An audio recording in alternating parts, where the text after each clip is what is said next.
ப்ரெக்னன்சியில் ஒரு முக்கியமான ஸ்கேன் இருக்குது. இந்த ஸ்கேன் பேபியோட ஃபுல் டெவலப்மெண்ட்டை செக் பண்ணுற ஒரு ஸ்கேன். இந்த ஸ்கேனோட பேர் தான் அனாமலி ஸ்கேன்.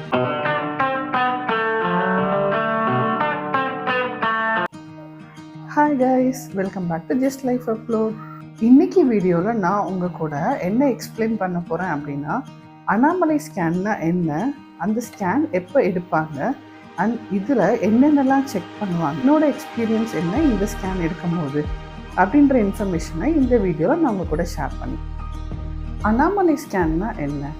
அனாமலி ஸ்கேன் அப்படின்றது ஒரு டீட்டெயில் அல்ட்ராசவுண்ட் அப்படின்னு இதை சொல்லுவாங்க.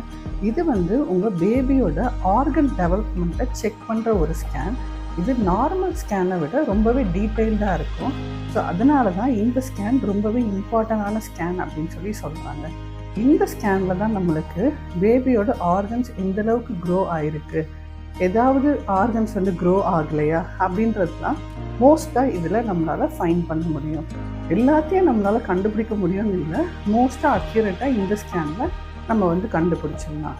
எப்போ இந்த ஸ்கேன் எடுப்பாங்க அப்படின்னு பார்த்தீங்கன்னா, நம்மளுக்கு 18 to 22 வீக்ஸ் இருக்கும்போது இந்த ஸ்கேனை எடுப்பாங்க.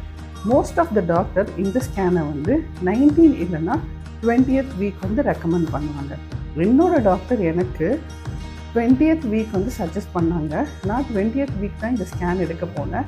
ஸ்கேன் எடுக்க போகும்போது எனக்கு இன்னும் ஒரு 5 days கழித்து வாங்க, லைக் 21st வீக்கில் வாங்க அப்படின்னு சொல்லியிருந்தாங்க.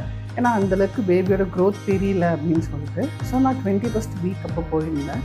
இந்த ஸ்கேன் எடுக்கும் போது உங்களுக்கு ஒரு நார்மல் ஸ்கேனை விட எக்ஸ்ட்ரா டைம் எடுக்கும் இந்த ஸ்கேனை எடுக்கிறதுக்கு. லைக் 30 to 40 minutes எடுக்கும் இந்த ஸ்கேனை எடுக்கிறதுக்கு.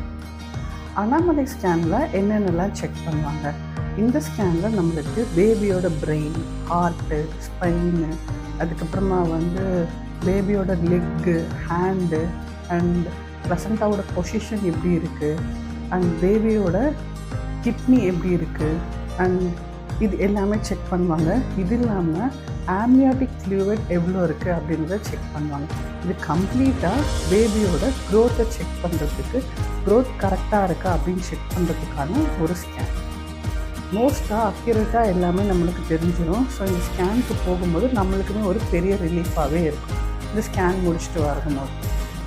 இந்த ஸ்கேனில் என்னோடய எக்ஸ்பீரியன்ஸ் என்ன அப்படின்றது பார்க்கலாம். இந்த ஸ்கேனில் என்னோடய எக்ஸ்பீரியன்ஸ் என்ன அப்படின்னா, இந்த ஸ்கேனுக்கு நான் போகும்போது கொஞ்சம் நர்வஸாகவே தான் போனேன். பிகாஸ் இது 5th month scan full growth காட்டும் அப்படின்றதுனால, என்ன தான் பேபி க்ரோத் எல்லாமே ப்ராப்பராக இருக்கும் நம்மளுக்கு ஒரு நம்பிக்கை இருந்தாலும் லைட்டாக ஒரு பயம் இருந்துகிட்டே தான் இருந்தது. ஒரு வாட்டியும் டாக்டர் செக்கப் போகும்போது கண்டிப்பாக எனக்கு அந்த பயம் இருந்துகிட்டே தான் இருக்குது. இந்த வாட்டியும் எனக்கு அதே மாதிரி தான் பயம் இருந்தது. ஸோ இந்த ஸ்கேனு டியூரேஷன் பார்த்தீங்கன்னா, நான் முன்னாடி சொன்ன மாதிரி 20 to 40 minutes இருக்கும். ஸ்கேனுக்கு ஃபஸ்ட் நான் போனேன், 20th வீக் போனேன். அப்போ எனக்கு டாக்டர் செக் பண்ணிவிட்டு இல்லைன்னா க்ரோத் ஆகணும், ஸோ எனக்கு 21st வீக் வாங்க, 5 days கழித்து வாங்கன்னு சொன்னாங்க. நான் 5 days கழித்து போனேன். நெக்ஸ்ட் டைம் போகும்போது பொறுமையாக அந்த ஸ்கேன் ஒரு பார்ட்டாக செக் பண்ணி பார்த்தாங்க. ஸோ ஒரு 40 minutesக்கு மேலே ஆச்சு. எனக்கு இந்த ஸ்கேன் பண்ணும்போது கொஞ்சம் ப்ரெஷர் கொடுத்து தான் டாக்டர் செக் பண்ணாங்க. ஏன்னா ஃபர்ஸ்ட்டு 3 month ஸ்கேன்லாம் போகும்போது எனக்கு அந்தளவுக்கு புஷ் பண்ண மாதிரி, லைக் அந்த மிஷின் வச்சு அழுத்தின மாதிரிலாம் ஃபீலே ஆகலை. ஆனால் 5th month ஸ்கேனில் எனக்கு ரொம்பவே ஸ்டொமக்கை லைக் என்னோடய பம்ப் அழுத்தின மாதிரி தான் இருந்தது. நல்லா அழுத்தி பார்த்துட்டு இருந்தார். அந்த ஸ்கேன் முடிச்சுட்டு வெளியே வரும்போது ஒரு 10 to 15 minutes எனக்கே பாடி ஒரு மாதிரி நர்வஸாக ஒரு மாதிரியாக இருந்தது, லைக் ஷிவரிங்காக இருந்தது. அதை நான் ஃபீல் பண்ணேன். அண்ட் அது ரொம்பவே நார்மல் தான். ஏன்னா கொஞ்சம் ப்ரெஷர் போட்டு அவங்க செக் பண்ணுறதுனால அந்த ஷிவரிங் நம்மளுக்கு ரொம்ப நார்மல் தான். ஸோ இப்படி தான் நான் என்னோடய அனாமலி ஸ்கேனை கோ த்ரூ பண்ணேன். உங்களோட எக்ஸ்பீரியன்ஸ் எப்படி இருந்தது அப்படின்றத கமெண்ட்டில் சொல்லுங்கள். இந்த ஸ்கேனுக்கு நம்ம ஸ்பெஷலாக ஏதாவது ப்ரிப்பேர் பண்ணணுமா அப்படின்றத பற்றி இப்போ பார்க்கலாம். அனாமலி ஸ்கேனுக்கு போகிறதுக்கு நம்ம ஸ்பெஷலாக எதுவும் ப்ரிப்பேர் பண்ணோம் அப்படின்றதுலாம் கிடையாது. இந்த ஸ்கேன் நம்மளோட பேபி பம்ப் மேலே தான் ஒரு ஜெல் மாதிரி அப்ளை பண்ணிவிட்டு இந்த ஸ்கேனை பண்ணுவாங்க. ஸோ இதுக்கு நீங்கள் உங்கள் பிளாடரை ஃப்ரீ பண்ணியிருக்கணும் அப்படின்லாம் எதுவும் கிடையாது. வேஜினல் ஸ்கேனுக்கு தான் நீங்கள் பிளாடரை எப்போவுமே ஃப்ரீ பண்ணணும். இது நம்மளோட ஸ்டொமக் மேலேயே தான் எடுக்க போகிறாங்க. ஸோ அதனால் நீங்கள் நார்மலாக சாப்பிட்டுட்டு தண்ணி தேவையான அளவு குடிச்சிட்டே நீங்கள் போகலாம். இதுக்கு நீங்கள் வந்து தண்ணி நிறைய குடிக்கணும், ஸ்டொமக் ஃபில் பண்ணி வைக்கணுன்ற மாதிரிலாம் எதுவும் கிடையாது. ஸோ நீங்கள் யூஸ்வலாக நார்மலாகவே இந்த ஸ்கேனுக்கு போகலாம். இல்லை டாக்டர் ரெக்கமெண்ட் பண்ணுறாங்க தண்ணி குடிங்க அப்படின்னா நீங்கள் தண்ணி குடிச்சிக்கலாம். அண்ட் ரொம்ப கம்ஃபர்டபுளான ட்ரெஸ் வந்து நீங்கள் வேர் பண்ணிட்டு போங்க.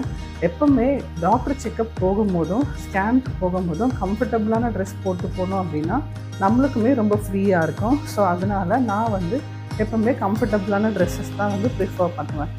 உங்களுக்கு எந்த ட்ரெஸ் கம்ஃபர்டபுளாக இருக்குன்னு பார்த்து நீங்கள் அதுக்கேற்ற மாதிரி ட்ரெஸ் வந்து நீங்கள் வந்து வேர் பண்ணிக்கலாம்.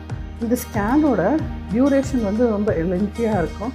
அண்ட் அதனால் ப்ளஸ் உங்களுக்கு வந்து ஸ்கேனுக்கு போகும்போது மேபி உங்களை ரொம்ப டைம் வெயிட் பண்ண கூட வைக்கலாம். ஸோ அதனால தேவையான ஸ்நாக்ஸ் அண்ட் ஃப்ரூட்ஸ்லாம் நீங்கள் எடுத்துகிட்டு போய்க்கோங்க. ஸோ இப்படி தான் நான் என்னோடய 5th மந்த் அனாமலை ஸ்கேனுக்கு ப்ரிப்பேர் ஆகி போனேன். ஸ்கேனுக்கு அப்புறமா எப்படி ஃபீல் ஆச்சு அப்படின்னு பார்க்கலாம். ஸோ நான் ஒன்ஸ் இந்த ஸ்கேன் எடுத்து முடிச்சதுக்கப்புறம் எனக்கு ரொம்பவே வந்து ரிலீஃபாக ஃபீல் ஆச்சு. ஏன்னா 5th மந்த் ஸ்கேனுன்றது ரொம்பவே இம்பார்ட்டன்ட் எல்லாரும் சொல்லுவாங்க. அண்ட் இதில் தான் வந்து நம்மளுக்கு வந்து ஃபுல் பேபி டெவலப்மெண்ட் தெரியும்னு சொல்லுவாங்க இல்லையா. ஸோ அதனால் வந்து எனக்கு வந்து ஏதோ ஒரு சைடில் ஒரு பயம் இருந்துகிட்டே இருந்தது, பேபிக்கு எல்லாமே நார்மலாக இருக்கணும் அப்படின்னு. ஸோ இதை எடுத்துட்டதுக்கப்புறமா ஸ்கேன் முடிச்சுட்டோன்னா டாக்டர் வந்து எல்லாமே நல்லா இருக்குது அப்படின்னு சொல்லும்போது அது கேட்கும்போது ரொம்பவே ரிலீஃபாக ஹாப்பியாக இருந்தது. அண்ட் இந்த ஸ்கேனை முடிச்சதுக்கப்புறம் எனக்கு நெக்ஸ்ட் டே வந்து டாக்டர் செக்கப் இருந்தது. ஸோ ஒன்ஸ் ஸ்கேன் எடுக்கிற டாக்டர் வந்து எல்லாமே நார்மல் அப்படின்னு சொல்லியிருந்தாங்க. நெக்ஸ்ட் டே நான் என்னோடய ஸ்கேனுக்கு டாக்டர் விசிட்க்கு போகும்போது டாக்டருமே வந்து எல்லாமே ஓகே அப்படின்னு சொல்லும்போது பெல்விக் பொசிஷன்லேருந்து எல்லாமே ஓகே, ப்ளசண்ட்டாவோட பொசிஷன் வந்து எல்லாமே ஓகே அப்படின்னும்போது எனக்கு ரொம்பவே வந்து ரிலீஃபாக இருந்தது. உங்களோட எக்ஸ்பீரியன்ஸ் இதில் எப்படி என்ன அப்படின்றது கண்டிப்பாக வந்து கமெண்ட்டில் சொல்லுங்கள். இந்த ஸ்கேனோட ப்ரைஸ் எவ்வளோ இருக்கும்? யூஸ்வலாக இந்த ஸ்கேனோட ப்ரைஸ் ப்ரைவேட் ஹாஸ்பிட்டலில் நீங்கள் எடுக்கிறீங்க இல்லை ஸ்கேன் சென்டரில் எடுக்கிறீங்க அப்படின்னா 1500 3000 இருக்கும். இதுவே நீங்கள் ரெப்புடேஷனான ஹாஸ்பிட்டல் ரொம்ப ப்ரீமியமான ஸ்கேன் சென்டர் இதெல்லாம் எடுக்கிறீங்க அப்படின்னா 3500 6000 எடுக்கலாம். இதே நீங்கள் கவர்மெண்ட்டில் பார்க்குறீங்கன்னா கண்டிப்பாக இதை அவங்க வந்து ஃப்ரீயாகவே எடுத்து கொடுத்துருவாங்க. ஸோ எதுக்காக சில ஹாஸ்பிட்டலில் வந்து ப்ரீமியம் ஹாஸ்பிட்டல் அந்த மாதிரி இதில் ரேட் அதிகமாக இருக்குது அப்படின்னா அவங்க கொஞ்சம் டீட்டெயில்டாக பார்ப்பாங்க. இல்லைனா வந்து அவங்களோட ஹாஸ்பிட்டல் ரெப்புடேஷனால் இந்த மாதிரி ரீசன்ஸ்னால இந்த ப்ரைஸ் வந்து டிஃபர் ஆகலாம். நான் வந்து ப்ரைவேட் ஹாஸ்பிட்டலில் தான் எடுத்தேன். எனக்கு வந்து இந்த ஸ்கேன் எடுக்கிறதுக்கு 2400 ஆச்சு. ஸோ இது வந்து உங்களோட சிட்டி அண்ட் லொக்கேஷன் பொறுத்தும் ப்ரைஸ் ரேஞ்ச் வந்து டிஃபர் ஆகும், ஹாஸ்பிட்டல் பொறுத்து டிஃபர் ஆகும், எல்லாமே இருக்குது. ஸோ உங்கள் ஏரியாவில் என்ன ப்ரைஸ் இருக்குது அப்படின்றத பாருங்கள். நான் ஜஸ்ட் உங்களுக்கு ஒரு இன்ஃபர்மேஷன் தெரியணும், பேசிக்காக ஒரு நாலேஜ் இருக்கணும் எவ்வளோன்றதுக்காக தான் இதை உங்கள் கூட ஷேர் பண்ணுறேன். அண்ட் கண்டிப்பாக நீங்கள் வந்து அனாமலை ஸ்கேன் எடுக்கிறதுக்கு டைமுக்கு போங்க, டைம் மிஸ் பண்ணிடாதீங்க. ஸ்கேன் வந்து இந்த ஸ்கேன் கண்டிப்பாக ஒரு மஸ்ட் ஸ்கேன், ரொம்ப இம்பார்ட்டண்டான ஸ்கேன். இது கண்டிப்பாக நம்ம வந்து எடுக்கணும். கரெக்டான டைமுக்கு வந்து இதை நம்ம வந்து எடுக்கணும். நம்ம வந்து 18 to 22 வீக்ஸில் இதை எடுக்காமல் ஸ்கிப் பண்ணோம் அப்படின்னா சப்போஸ் பேபியோட க்ரோத்தில் ஏதாவது இஷ்யூஸ் இருந்தது அப்படின்னா ரொம்பவே கஷ்டமாயிடும். அதனால தான் இந்த வீக் டியூரேஷனுக்குள்ளே இதை வந்து நம்மளை வந்து எடுக்க சொல்கிறாங்க. அண்ட் அதுவும் இல்லாமல் ஒன்ஸ் நம்ம வந்து எல்லா ஸ்கேனையும் ஆன் டைமுக்கு கரெக்டாக எடுத்துகிட்டு வந்தோம் அப்படின்னா நம்மளுக்குமே ஒரு ரிலீஃப் கிடைக்கும். நம்மளாலேயும் பேபியோட க்ரோத்தை அனலைஸ் பண்ணிக்க முடியும், எது எப்பப்போ பண்ணணும் அப்படின்றது கிளாரிட்டியும் நம்மளுக்கு இருக்கும். ஸோ அதனால் கண்டிப்பாக இதை வந்து மிஸ் பண்ணாமல் பண்ணுங்கள். இந்த வீடியோ உங்களுக்கு பிடிச்சிருந்தது அப்படின்னா என்னோடய வீடியோ லைக் பண்ணுங்கள். இந்த மாதிரி இன்ஃபர்மேஷன் தெரிஞ்சுக்கிறதுக்கு என்னோடய சேனலை ஃபாலோ பண்ணிக்கோங்க. அண்ட் இதே மாதிரி இன்னொரு இன்ஃபர்மேட்டிவான வீடியோவில் உங்களை பார்க்குறேன். Until then tata, by.